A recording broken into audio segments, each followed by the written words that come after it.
If you want to maintain your privacy while using Outlook 2025, you can easily hide your online status. Follow these steps to adjust your settings. Step 1. Open Outlook 2025. Launch the Outlook 2025 application on your computer. Ensure you are logged into your account to access all features. Step 2. Go to File menu. Click on the File tab located in the top left corner of the window. This will open the File menu where you can access various settings. Step 3. Select Options. From the File menu, choose Options to open the Outlook Options dialog. This section allows you to customize your Outlook experience. Step 4. Navigate to Privacy Settings. In the Outlook Options dialog, look for the Privacy or General section.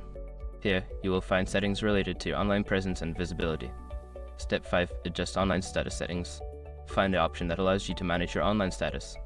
Select the appropriate setting to hide your online status from others, then click OK to save your changes. By following these steps, you can successfully hide your online status in Outlook 2025, ensuring your privacy while using the application.